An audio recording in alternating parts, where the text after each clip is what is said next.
Inihahandog ng Radyo Maria at ng Diocese ng San Jose Nueva Ecija ang programang In Manos Tuas.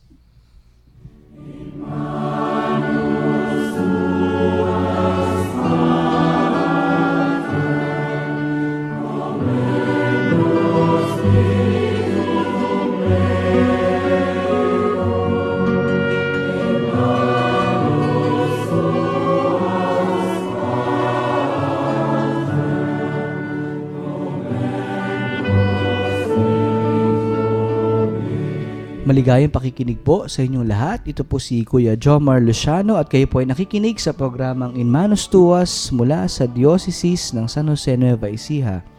Tayo po ay sumasahing papawid sa Radio Maria 99.7 FM Tarlac, 101.5 FM Cagayan at 102.1 FM Isabela.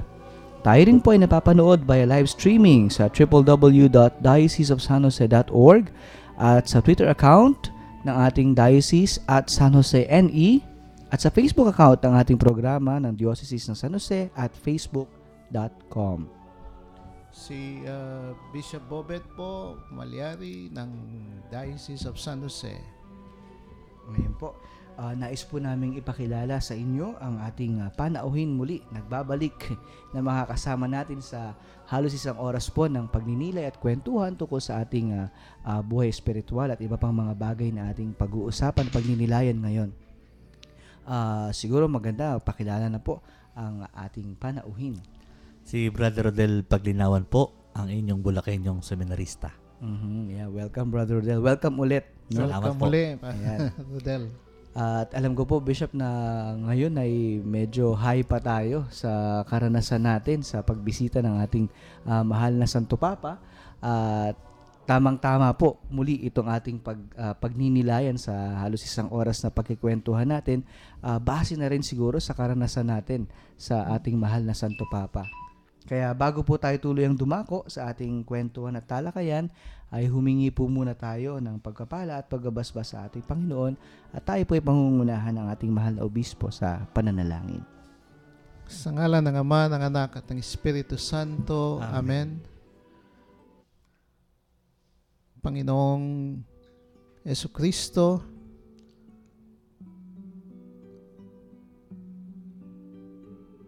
salamat po sa biyayang maranasan namin kayo ng panahon ng Pasko at maranasan namin ng mas matindi yung presensya ninyo sa pagdating ng aming Santo Papa. Salamat dahil sa pamagitan ninyo at sa kapangyarihan ng Banal na Espiritu, nakikilala naming lubos na kami mga anak ng Diyos.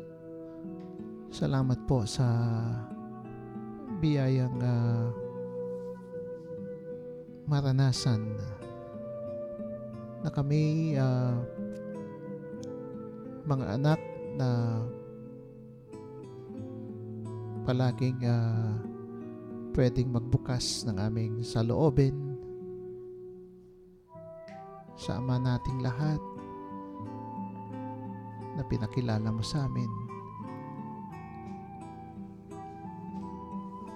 Inihingi namin sa iyo na tulungan mo po kami na sana lalo pang isabuhay ang paanyaya mo sa amin na mahalin namin ang isa't isa, lalong-lalo na ang mga mahirap naming kapatid, sa inspirasyon na rin na binibigay sa amin ng aming Santo Papa. Patuloy po ninyo kaming gabayan, maglakad po kayo kasama namin, lalong-lalo na sa konkretong paglilingkod na gagawin namin ngayong taon ng mga dukha para sa mga kapatid naming mas nangangailangan. Sana tunay na makita ka namin sa kanila, na turing namin silang Jesus na aming kapatid na dapat yakapin, dapat mahalin sa mga konkretong paglilingkod na gagawin namin sa kanila. Basbasan mo po ninyo ang itong aming isang oras na talakayan. Sana maging biyaya unang-una sa amin na nandito sa estasyon ng Radio Maria at sa lahat ng mga tagapakinig namin. Ito iniling namin sa ngalan din ng iyong banal na pangalan, sa ngalan ng Ama namin sa langit, ng banal na Espiritu. Amen. Amen. Sa ngalan ng Ama, ng Anak, at ng Espiritu Santo. Amen. Amen.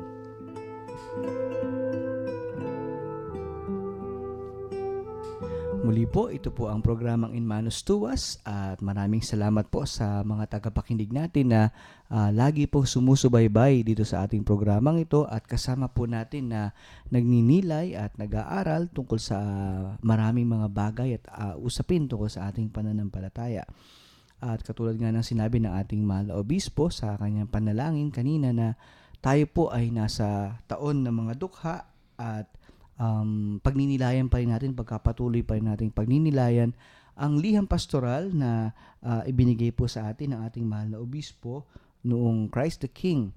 At ito po ay patungkol sa pagdiriwang po natin ng taon ng mga dukha at taon ng mga itinalagang relihiyosong pari, madre at laiko. No? Siguro, alam ko medyo may katagalan na nung una nating natalakay ito dahil nagkaroon tayo ng Christmas holidays, no, at ang bagong taon, at ito nga yung pagbisita ng ating mahal na Santo Papa, kung kaya ngayon po natin susundan yung nauna nating episode noong nakaraang I think that's 2 months ago. Yeah. Yun po,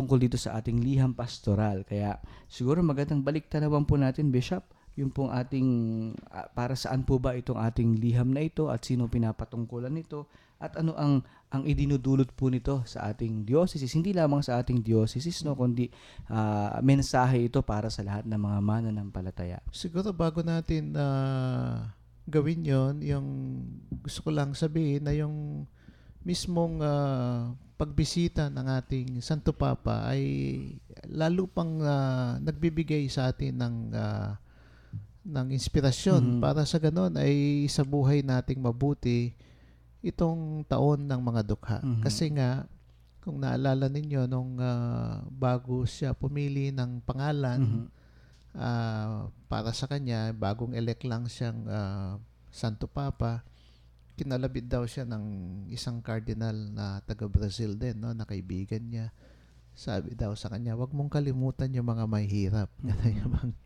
Kaya yung unang pumasok daw sa kanya na pangalan ay si Francis. Yung mga napakahalaga na yung bigyan pansin nito kasi eswita si Pope Francis yung pumili siya ng pangalan ng isang Francis na ayun nga yung Francis, ibig sabihin yung Franciscans yung binibigyan niya ng mas salaga, gano'n yung mga yun ang unang-unang impresyon na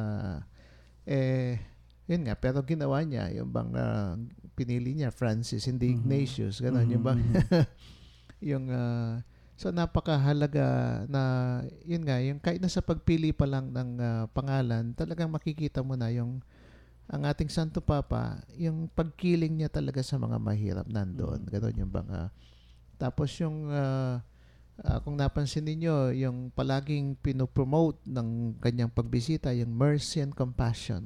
Mercy and compassion. Kasi nga, yung awa at malasakit ng Diyos. No? Lalong-lalo, sa ating lahat, pero lalong-lalo na sa mga mahihirap.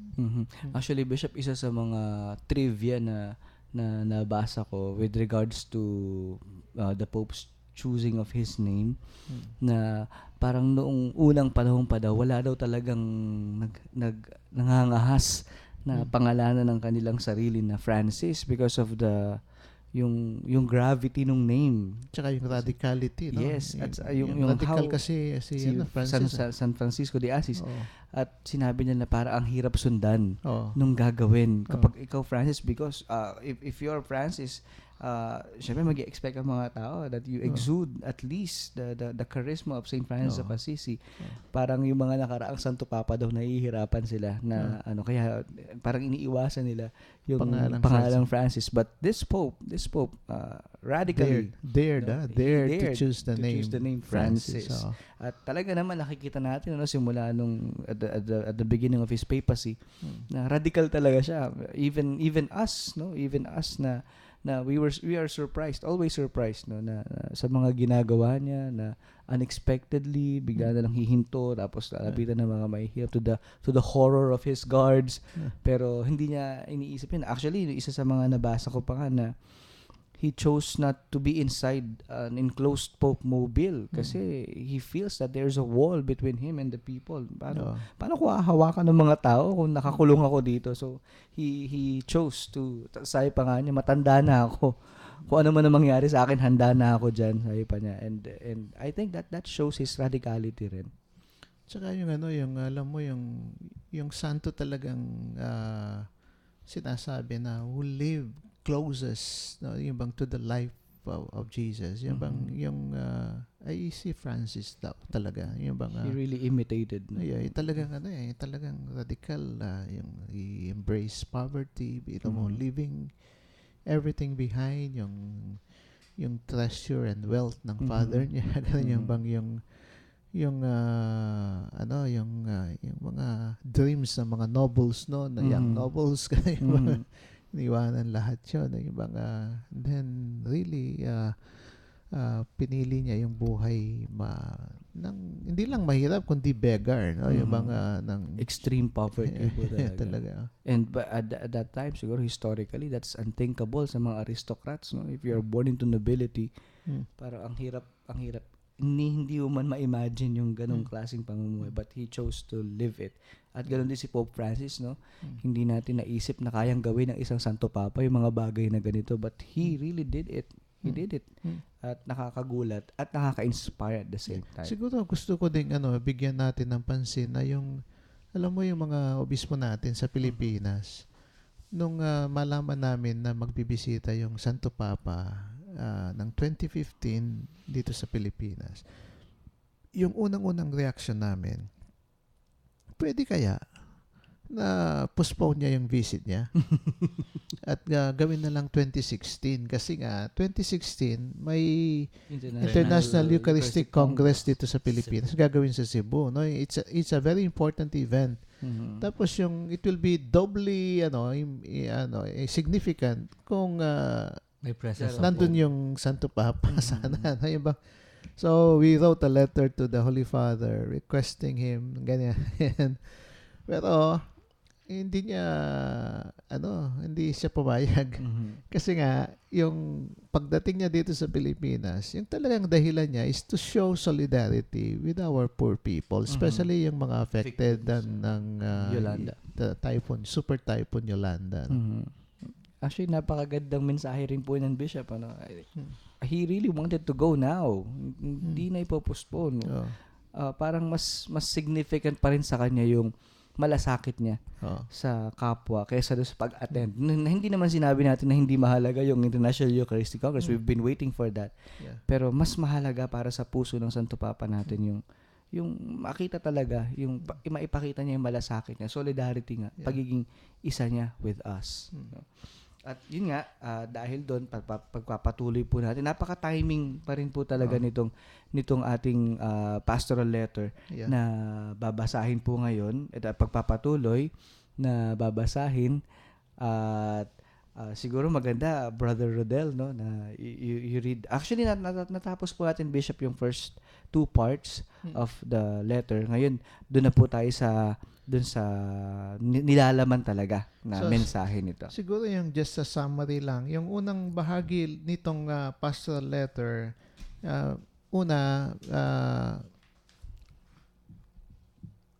pinakita natin ang ating mahal na ina ang ating mahal na Inang Maria na modelo no, sa pagiging alipin. Yung mga yung kasi o pagiging Aba. dukha, no, pagiging aba. Kasi nga yung talagang aba siya, no, yung mga mahirap siya. Pero yung pagkaaba niya ay yun nga, yung nakikita din sa kanyang buhay spiritual. No? Yung bang buhay pananampalataya. Yung makikita mo, kasi yung aba nga, yung dahil walang kayamanan, walang lakas, na itinuturing sa sarili, yung talagang buong pagtitiwala niya, binibigay niya sa Diyos. At ito'y makikita sa ating mahal na ina, si Maria. At tapos yun nga yung bang yung paanyaya nga sa atin ngayong taon ng mga dukha at mga nagtatalaga ng sarili kay Kristo. Ganon yung bang na kilalanin na itong taong ito ay taon ng biyaya na para sa simbahan at napakahalaga na yun nga, yung bang itong mga biyayang ipagkakalob sa atin ay huwag nating sayangin at talagang maging daan para talagang may isabuhay natin yung dapat nating isabuhay ngayong taon ng mga dukha at taon ng mga nagtalaga ng sarili kay Kristo. Ayun, kaya ngayon po, ipagpapatuloy po natin ang pagbabasa dun po sa ikalawang bahagi, sa susunod na bahagi ng liham pastoral na ito. Sige, babasahin po sa atin ni Brother Rodel. Tinawag tayo mula sa kadiliman patungong liwanag. Ang unang nais kong pagnilayan natin ay ang tawag ng Diyos sa bawat isa sa atin. Sa kabila ng ating kaawa-awang kalagayan, ng pagkamakasalanan na siyang nagpababa sa ating dignidad bilang tao at nagdulot ng kahirapan at pagkalugmok sa kadiliman, tayo ay iniligtas ng Diyos at ibinalik sa kanyang pagpapala at biyaya. Muling itinaas ang dignidad ng pagkatao, pinagkalooban ng yamang hindi na mapapantayan at dinala sa kanyang kaliwanagan. Pinatawad niya tayo sa ating mga kasalanan at pinuno ng awa at pag-ibig. Sinabi ni San Pablo sa mga taga-Korinto, alalahanin ninyo ang inyong katayuan nang kayo tawagin ng Diyos. Iilan lamang sa inyo ang sa paningin ng sanlibutan ay marunong, makapangyarihan at maharlika. Subalit pinili ng Diyos ang sa palagay ng sanlibutan ay kahangalan upang hiyain ang marurunong at ang mahihina sa turing ng sanlibutan, upang hiyain ang malalakas. Pinili niya ang mga itinuturing na hamak, walang halaga at walang kabuluhan sa sanlibutang ito, upang pawalang halaga ang mga itinuturing na dakila ng sanlibutan. Kaya't walang maaaring magmalaki sa harapan ng Diyos. Tunay ngang tayong lahat ay walang maipagmamalaki sa harapan ng Diyos sapagkat kung anuman ang nararanasan natin sa ating kasalukuyang kalagayan, ito ay dahil sa awa ng Diyos. Tinawag tayo upang pairalin ng katarungan, magdala ng liwanag sa mga nasa kadiliman, at maging daan ng pagliligtas ng Panginoon sa mga mahihirap, bulag, mga bilanggo, at iba pang nasa abang kalagayan. Well, thank you, Brother Rodel. So, yun po yung ikalawang bahagi o pagkapatuloy ng bahaging ito ng liham pastoral kung saan inilantad ng ating mahal na obispo yung pagtawag sa atin, no, mula kadiliman patungong liwanag. Ito ay likas na tinawag tayo ng Diyos mula sa kadiliman, sa pagiging makasalanan. Iniangat niya ang ating sarili patungong liwanag. Siguro mahalaga na yung tignan natin yung sarili nating bukasyon, no, sa buhay. Yung bawat isa sa atin ay tinawag ng Diyos. Yung ako bilang obispo, yung mga kapatid nating mga pari, mga madre, no, kahit na yung mga laiko na nagtalaga talaga ng sarili nila para maglingkod sa Diyos. Yung sinasabi dito, yung mahalaga na balikan natin yung sitwasyon natin nung tayo bago tawagin, na tayo din ay makasalanan, tayo din ay aba, no, sa harapan ng Diyos. Yung bang yung kahit na yung ano, yung kahit na tinawag na tayo, yung pagkaaba natin palagi pa rin nananatili yan sa atin, hindi nawawala. Naalala ko yung karanasan ni San Jeronimo, yung nung natapos na niya yung ano, yung translation niya, no, yung mga ng Biblia from Greek ba? From Greek to Latin, no, yung, tapos yung nangyari, yung nagdesisyon siyang pumunta na sa Bethlehem para manahimik na tapos nung nandun na siya sa Bethlehem, yung hindi siya mapakali. Ganon yung bang para bang there seems to be something lacking, parang may kulang. Ganon yung bang tapos yung sinasabi niya sa sarili niya, ano ba bang kulang? Yung ginawa ko na lahat na para sa pag-aaral ng Biblia, yung translation ng Biblia, na-accomplish ko naman, what is bigger than this? Ganun, yung bang parang kasi, lalong-lalo na nung panahon yun, biro mo, pag-aaksayan mo ng panahon na i-translate mo from Greek to Latin yung Biblia, no? Para mas maging available sa mas nakakarami. Ganun yung bang Maunawaan. so yung nung nandun na siya sa sa sitwasyon na gano'n, yung bang sa kanyang pagdadasal, bigla na lang yung may boses siyang narinig sa kanyang pagdadasal. Sabi ganyan, give your sins to me. Ganyan bang, give your sins to me. Give also your sins to me. Kasi yung offer niya, binibigay niya sa Diyos yung mga accomplishments niya. No? Yung bang, so yung and then he realized, si Saint Jerome, na everything that he accomplished, everything that he had, and was actually from the Lord, not from God. Yung bang, pero yung what he can call his own, na talagang sa kanya, yung sarili niya, ay yung mga kasalanan niya. Kasi ganun tayo, hindi ba? Yung what we can call really as our own ay yung mga kasalanan natin. Kaya if we are constantly aware of that, yung talagang makikilala natin yung pagkaaba ng ating pagkatao. Ganun yun ba? At saka parang we are reminded po, Bishop, na wala talaga tayong maipagmamalaki sa harapan ng Diyos. No? Pero ganun pa man, kahit na tayo ay aba, iniangat pa rin niya yung dignidad natin at iniimbitahan niya tayo na iangat din yung mga sarili natin mula sa pagkamakasalanan patungong liwanag. Ang ganda nung closing nung second part na ito, na wala naman talaga tayong maipagmamalaki sa Diyos. So, wag kang mangahas na magmalaki sa Diyos because wala kang maipagmamalaki sa harapan niya. Pero ganun pa man, hindi tinignan niya tayo ng may awa at pagmamahal. Yeah. Hamon sa tamang pagtingin at pagkilala sa mga mahihirap. Ito po ay papasok na po tayo, Bishop, dun sa bahagi kung saan inilalantad na natin yung hamon nitong taon ng mga dukha sa taon natin na ito. Ang mahihirap sa ating lipunan ay may masama at pangit na pangalan. Sila raw ay pabigat sa lipunan. Sila raw ang mga magnanakaw, ang mga drug addict, ang mga hindi mapagkakatiwalaan.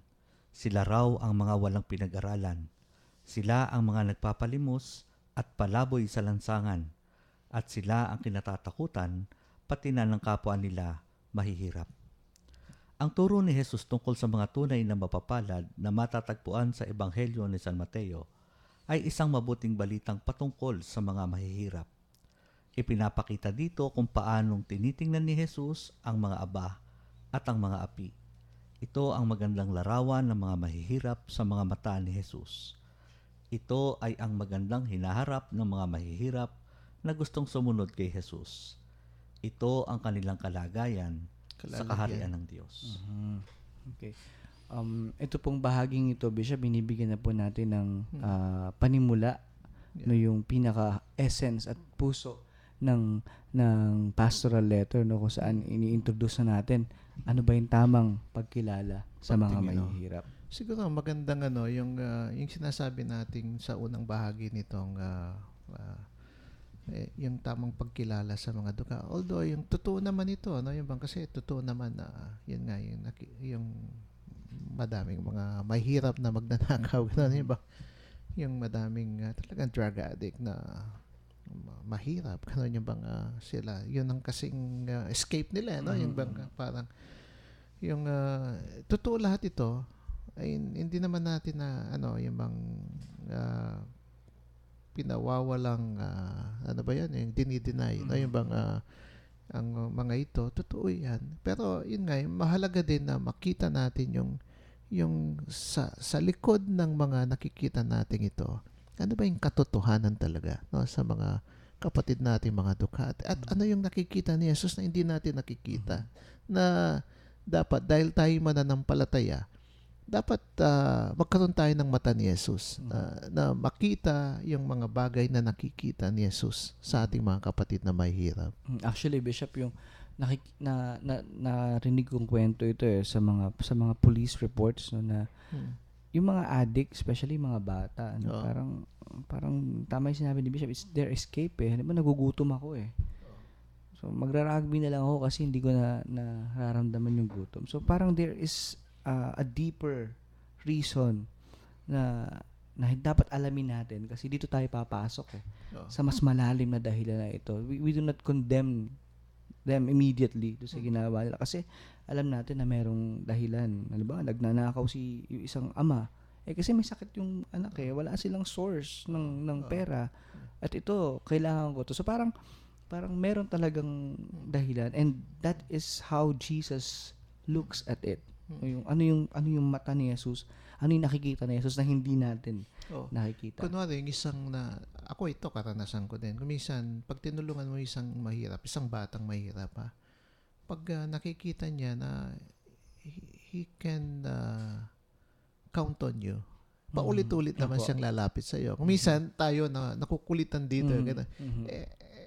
Yun nga, yung bang nakita niya sa atin na pwede tayong asahan. Ganun yung bang he can count on us. Talagang madami naman talaga silang mga pangangailangan. Lalong-lalo na yung mahirap. Yung kuminsan hindi lamang yung pangangailangan niya yung iniisip niya, pati yung pangangailangan ng nanay at tatay niya at yung mga kapatid niya. Yung bang, kasi nga yung bang parang merong mga mahirap talagang yung hindi makakain kapag hindi kasamang kumakain yung kapatid nila. No? Yung bang parang, yung iba nga, pag kumain, kalahati lang kasi yung iuwi yung kalahati doon sa kapatid niya. Opo. Gusto ko rin sanang banggitin, kasi nung binabasa ko po itong unang bahagi, parang nagpuyos yung aking kalooban. Kasi ang katotohanan naman ito, hindi lang naman ito para sa mahihirap. Ay, may mga drug addict pong mayaman. Yung sinasabing magnanakaw, tabi-tabi po. May mga politikong pagkayayaman na nagnanakaw. Mas marami pa silang nananakaw, na? Tapos hindi daw mapagkakatiwalaan. Napakarami pong mayamang hindi mapagkatiwalaan.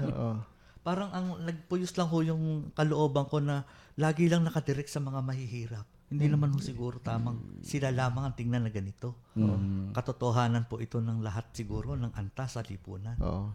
Pero yun nga yung bang, di ba, pag sinasabi, lalo na sa dyaryo, palaging sinasabi, dahil ganito kadami yung mga mahihirap natin sa bansa, sila yung dahilan kung bakit. Pati yung mga surveys natin, yung sila yung binibigyan ng, lalo na yung mga nagpo-promote ng mga artificial contraceptives. Yes. Yung bang, kasi yung sila actually yung gusto nilang pigilan ng pagdami kasi mahirap na nga.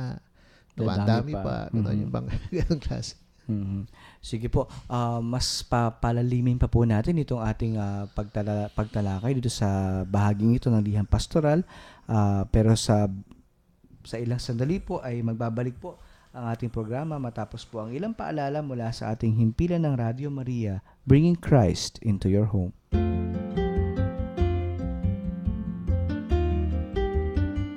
Ako po si Bishop Ricardo Bakay, Auxiliary Bishop ng Archdiocese ng Tuguegarao.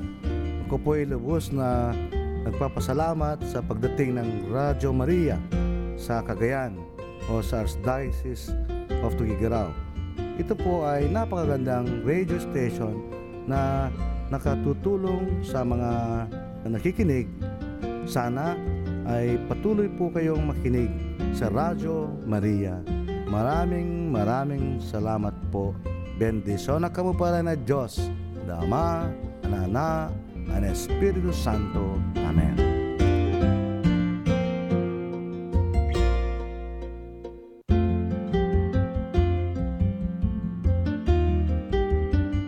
Ako po si Bishop Ricardo.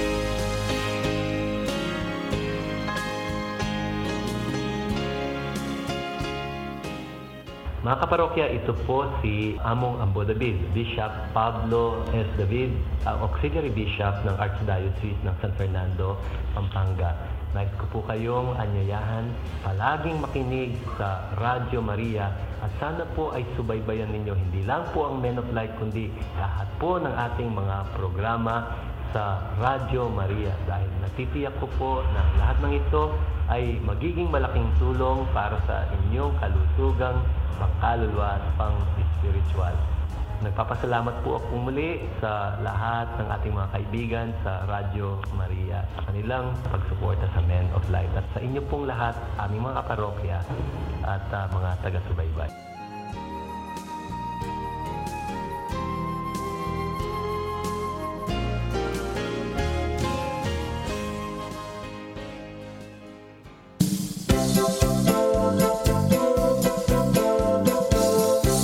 Radio Maria, bring Christ into your home. Babalik po ang programang In Manus Tuas. Ito po muli si Kuya Jomar at kasama pa rin po Si Bishop Bobet po ng Diocese of San Jose. At si Brother Rodel Paglinawan po, ang inyong Bulakenyong seminarista. Natutuwa ako ng Bishop Bulacan yung seminarista. Ako po ay inubuo si Hanong Laiko. Kasi yun ho yung aking subtitle ba? Tawag Ay, ganun doon sa ba? yung kay Father Bong. Lahat kasi kami may ganun eh. Yung ganun simpleng ba? kabataan. Ako naman yung obispong Kapampangan. Kapampangan. Kung obispo may Kenny nga po eh. Mekene. Natutuwa po ako doon. Ako po ay Taal na nabuo si Hanong Laiko. Ayan. At bago po tayo nagkaroon ng maikling break kanina ay sinimulan po natin o pinagpatuloy pala natin ang pagbabasa ng liham pastoral hanggang sa dumako po tayo do sa hamon sa tamang pagtingin at pagkilala sa mga mahihirap kung saan narinig natin yung brand ng mga mahihirap, no? Sila yung mga magnanakaw, di ba pagkakatiwalaan, they are branded. Oo Na nga. ganun. Alam mo ko yung ibang mahirap nga, minsan nagre-react nga sila dito. No? Kasi nga, sabi nila, kung minsan yung nanakawin nila, pagkain sa mesa. No? Opo. Yung, pero yung ibang nagnanakaw, tapos ikukulong sila. Ikukulong sila dahil doon. Tapos yung ibang mga nagnanakaw na mayaman, ang laki-laki, milyon-milyon ang ninanakaw. Tapos malayang naglalakad sa kalye. May Totoo po. sasakyan, ganyan. Totoo may mga po. ganyan. Yung They're living comfortable very lives. comfortable Pag lives. nahuli sa ospital. Pag nahuli sa hospital. Alam niyo, Bishop, may experience ako tungkol dyan eh. We were in the World Youth Days in Cologne, Germany, and we went to yung sa the Archdiocese ng Cologne. Yeah. Doon sa cathedral, merong isang malaking statua doon ng cardinal ng Cologne. I forgot his name. Tapos sa ibaba ng kanyang statue ay merong bungkus ng coals, mga uling. And I was wondering bakit merong bungkus ng coals doon. Yeah. At binasa ko yung history. At ito palang cardinal na ito ay during the time na there was a very harsh winter. Tapos merong parang taghirap noon eh. Walang mapaggamit ng heater ang mga mahihirap. And he allowed actually yung cardinal na ito to steal from the coal companies. Nakawin ninyo yung mga uling, gamitin nyo sa mga bahay ninyo. And I think he was called yung cardinal ng mga uling, no? Kasi talagang inallow niya because it's your moral, it's moral na kunin ninyo yan mula sa mga mayayaman at gamitin ninyo sa inyong mga para mabuhay ang pamilya ninyo. And I think that pretty much says a lot tungkol dito sa sinasabi natin na tamang pagkilala sa mga dukha. They are needy, may mga pangangailangan sila. And I think it's the moral obligation of those who have enough na bigyan ang mga wala, ang mga nangangailangan. Yes. Actually, yung isang yung sinasabi nga yung we have to be, yung palagi natin, we have to look at the whole mystical body of Christ, no? Yung mga yung simbahan tignan bilang isang mistikong katawan ni Kristo. At itong mga mahihirap na ito, kasama natin yan sa simbahan. Yes. Ganun yung palagi nating sinasabi sa Pilipino nga, yung sakit sa kalingkingan, dama ng buong katawan, ganun.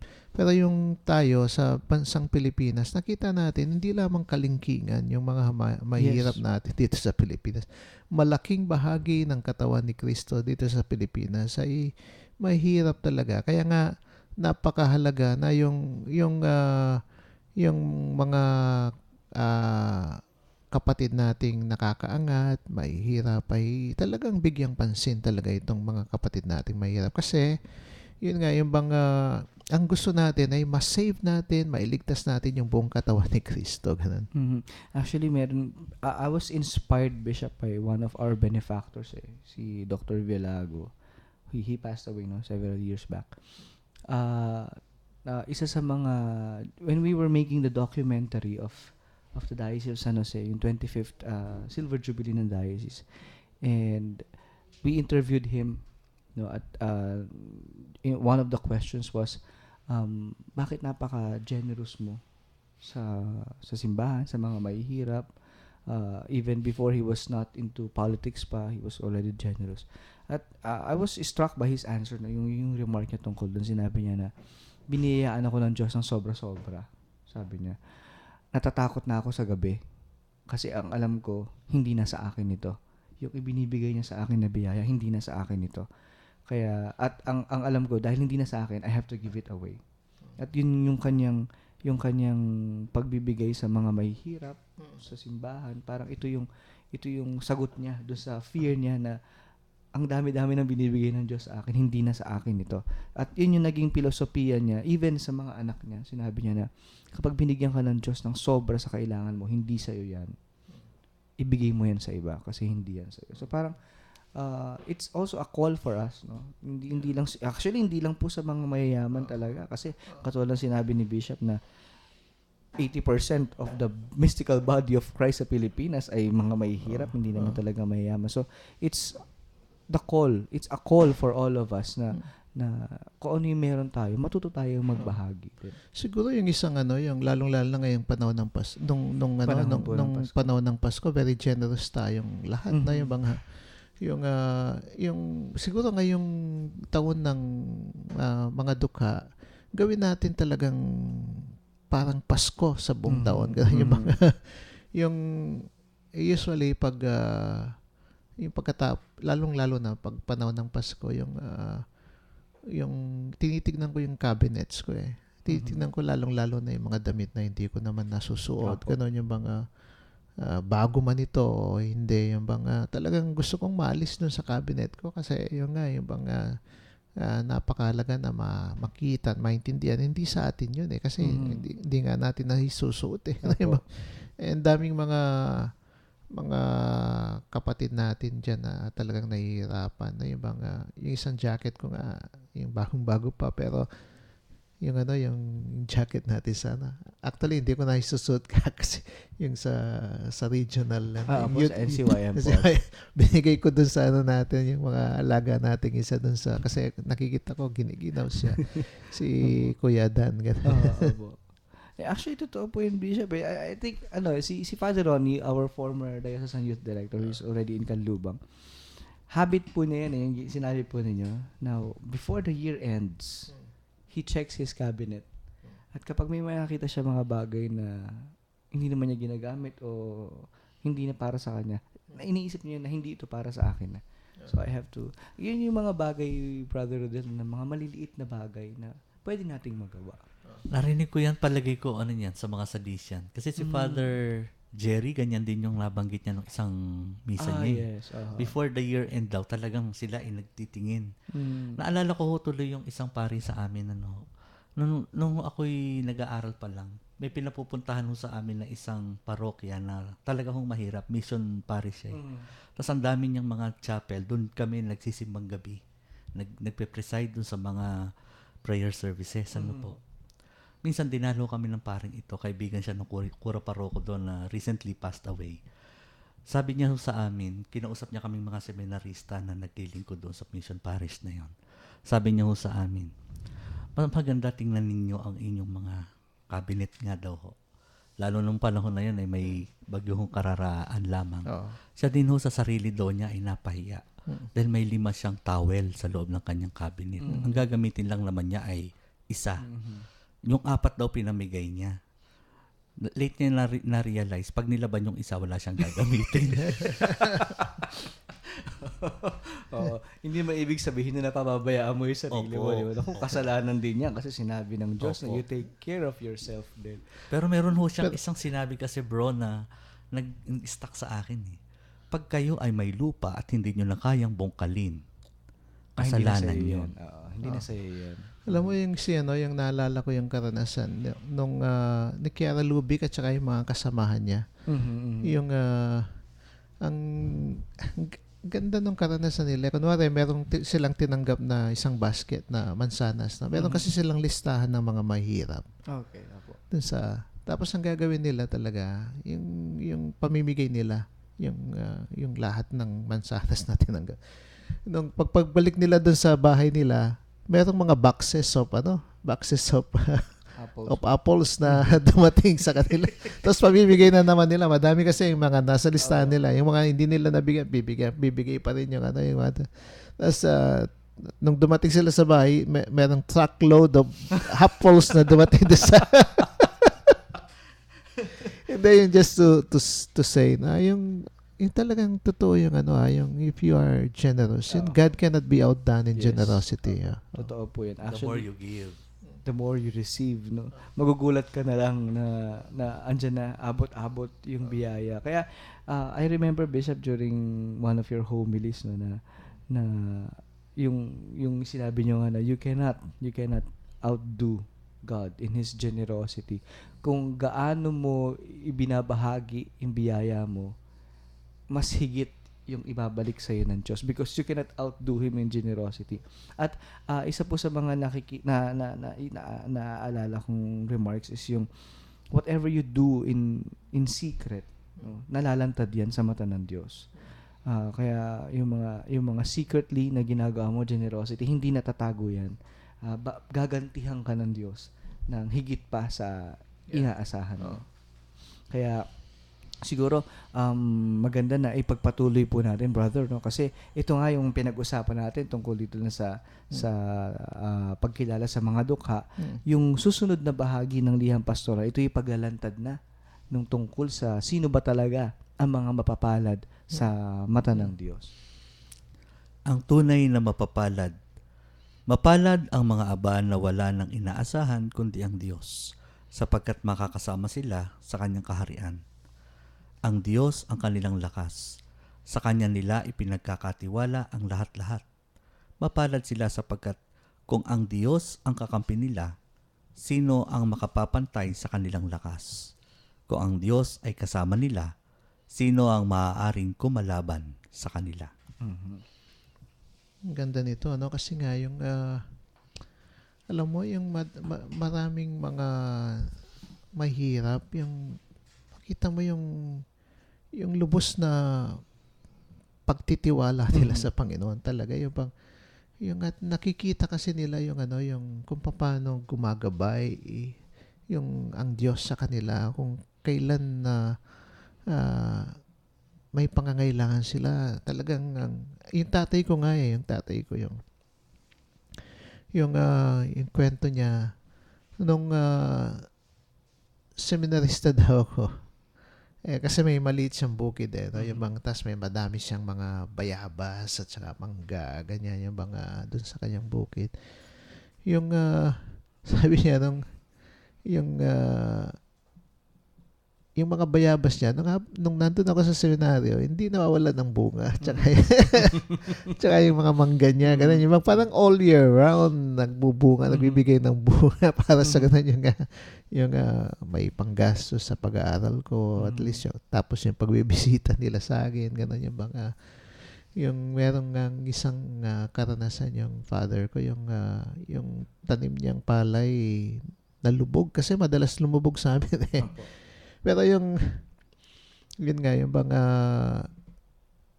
nagulat siya yung lumubog nga yung palay, pero pinasukan naman ng madaming isda, alimango, hipon, gano'n yung mga, kasi nga doon sa amin, madaming mga palaisdahan din sa amin, sa amin. So,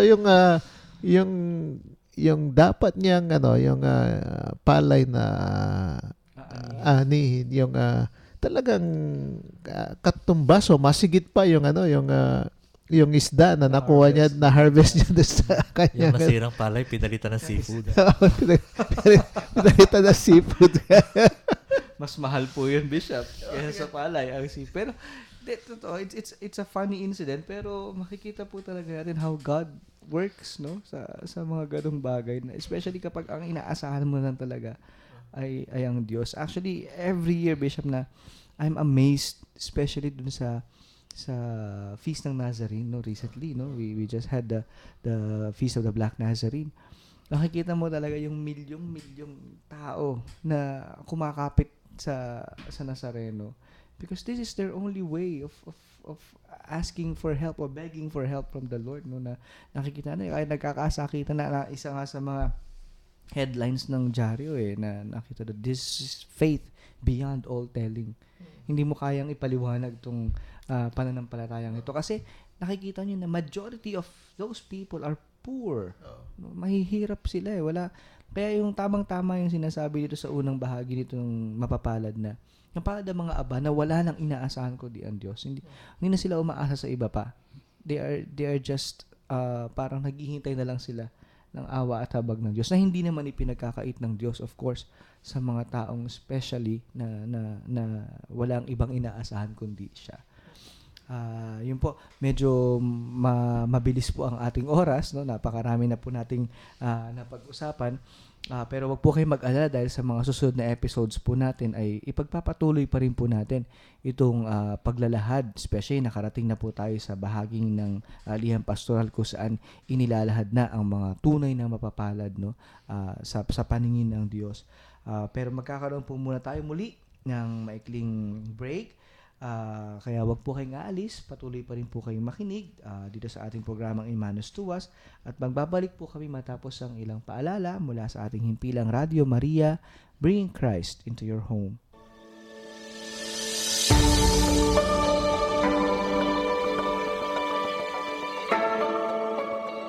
I am Bishop Rodolfo Beltran, the Bishop of the Diocese of San Fernando, La Union. I'm here to greet everyone and to encourage everyone to listen to the Radio Maria Philippines, not only in Tarlac but everywhere already. This is a beautiful instrument for evangelization. Please listen to it and encourage everyone, inspire everyone to listen to the Word of God and through the inspiration of Our Lady. Thank you and God bless to all of you.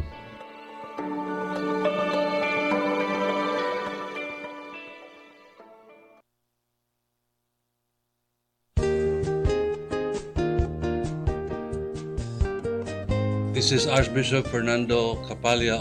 I am requesting everyone to listen to Radio Maria Philippines, because this is the will of the Church and of the Mother of the Church, the Blessed Virgin Mary. And I give you now the blessing in the name of Jesus, in the name of the Father, and of the Son, and of the Holy Spirit. Amen.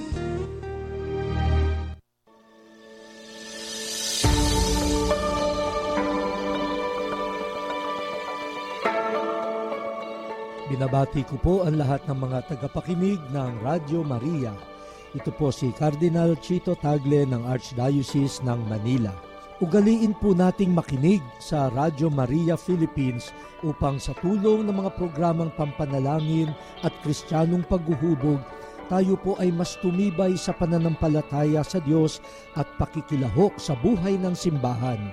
Sa atin pong pakikinig ay suportahan din natin ang Radio Maria nang mas lumawak pa po ang misyon nito sa mahal na ina. At sa pamamagitan po ng mahal na inang Birhen, pagpalain nawa kayo ng Diyos Ama, Anak at Espiritu Santo. Amen.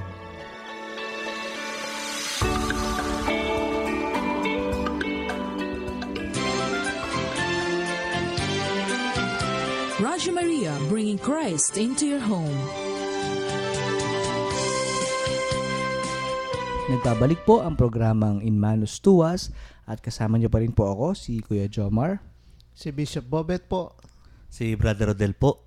Ayan, at tayo po ay dumako na po sa huling bahagi ng ating programa. Napakabilis po talaga ng oras, pero sa mga masugid po natin taga-subaybay, huwag po kayo mag-alala sapagkat sa susunod pong Miyerkules ay ipagpapatuloy po natin itong napakagandang talakayan natin tungkol sa liham pastoral ng ating mahal na obispo para sa taon ng mga dukha at taon ng mga nagtalaga kay Kristo.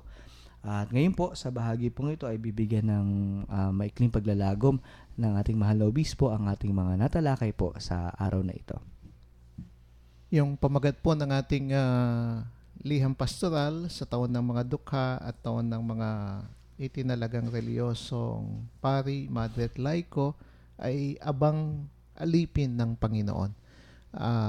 Kanina po sinabi natin na dito sa pastoral letter na ito, yung unang-unang binigyan natin ng pansin ay ang ating mahal na Inang Maria, kasi nga siya ay tinitingnan nating modelo ng mga dukha sa pagiging bukas niya sa Panginoon, at kaya nga po tinawag siyang napupuno ng grasya, yung mga dahil nga sa pagiging bukas sa tulong at awa ng Panginoon.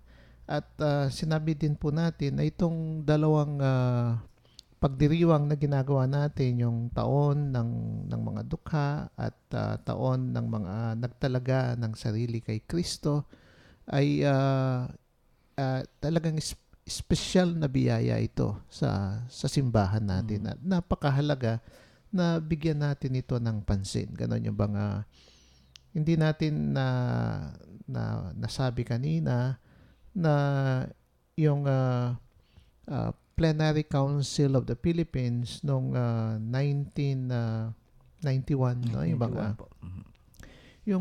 yung simbahan dito sa Pilipinas, talagang diniklara natin na gusto nating maging simbahan ng mga dukha at simbahan para sa mga dukha. Kaya nga itong taong ito ay talagang isang pagkakataon para sa buong simbahan sa Pilipinas na talagang pangatawanan natin itong pagtatalaga na ginawa natin noong 1991 pa yan. Yung mga yung ganun din yung sinabi natin kanina na yung napakahalaga na yung itong biyayang natanggap natin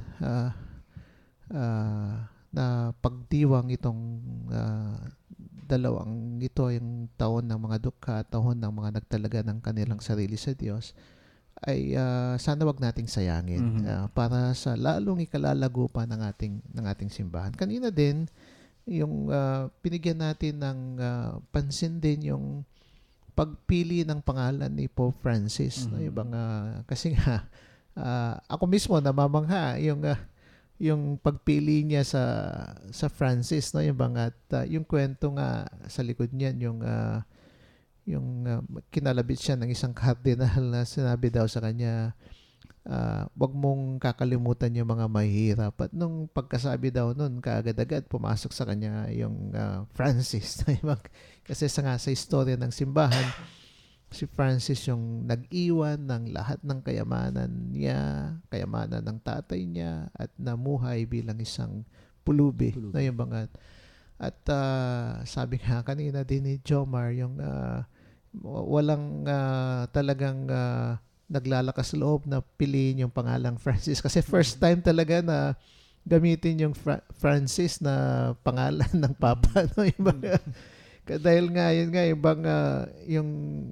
yung katotohanan nga, yung kinikilala nating lahat na yung buhay daw ni Francis of Assisi talagang malapit dun sa yung sa buhay mismo ni Jesus. Ganun yung bang kaya nga kapag pinili mo yung pangalan na yan, yung bang talagang at totohanin mo, yung bang hindi madali. Pangatawanan mo yan. Mga pangangatawan talaga yan.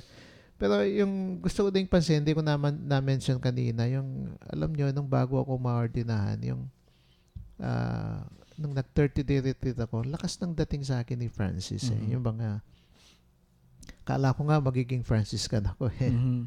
Pero yung na-realize ko na yung hamon talaga din sa akin, hamon hanggang ngayon, yung bang na yung isabuhay talaga yung spirituality ni Francis of Assisi. Ganun yung bang, kaya nga yung bahagi ng aking, nung aking coat of arms, yung cross ng San Damiano, hindi ba? Yung bang, yung dahil nga yung malakas yung dating ni Francis sa buhay. At gusto ko ding yung isa buhay. Kaya nga nung pinili ni Pope Francis yung pangalang Francis, yung malakas na ang dating sa akin. Parang it's all the more I was challenged. Ganun yung bang parang hinamon pa ako, tinahamon pa akong lalo. Ganun yung bang.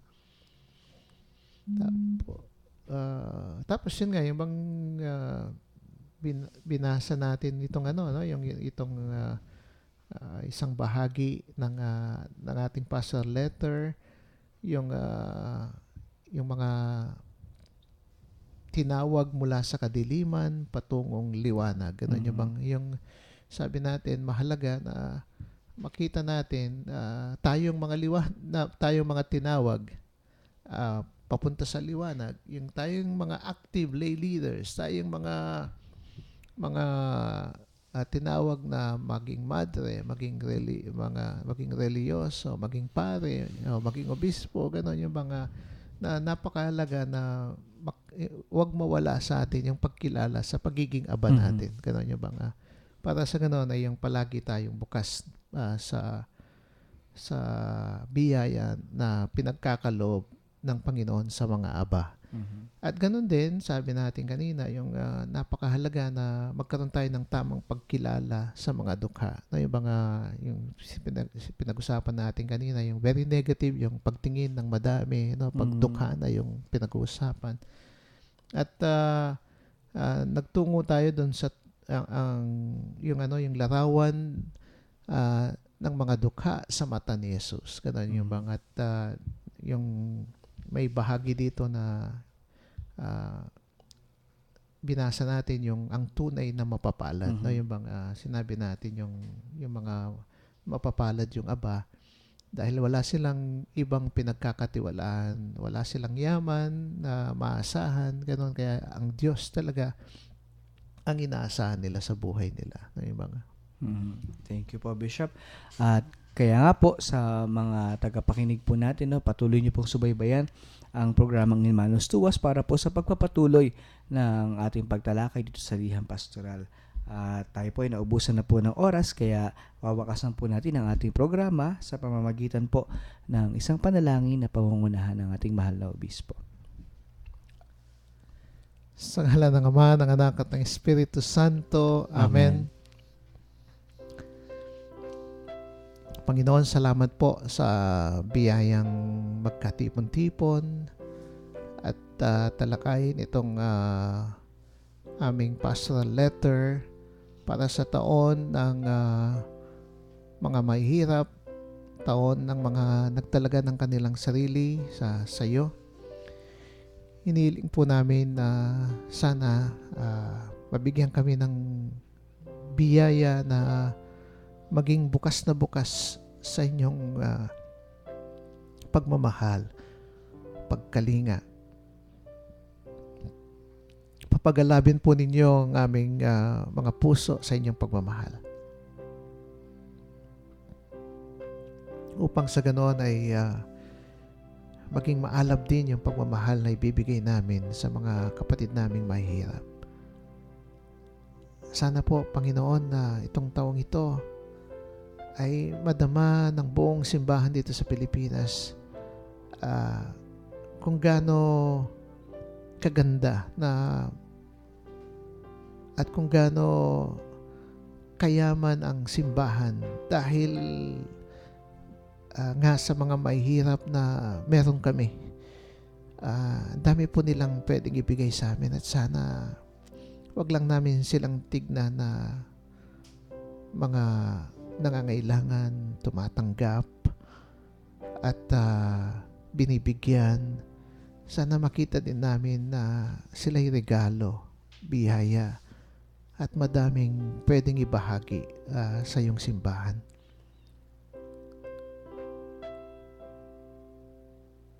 Ito, Panginoon, ay iniling namin sa ngalan din ni Jesus naming Panginoon. Amen. At pagpalain po kayo ng makapangyarihang Diyos, ng Ama, ng Anak, at ng Espiritu Santo. Amen. Maraming salamat po. Hanggang sa muli po nating pagniniig dito po sa programang In Manus Tuas.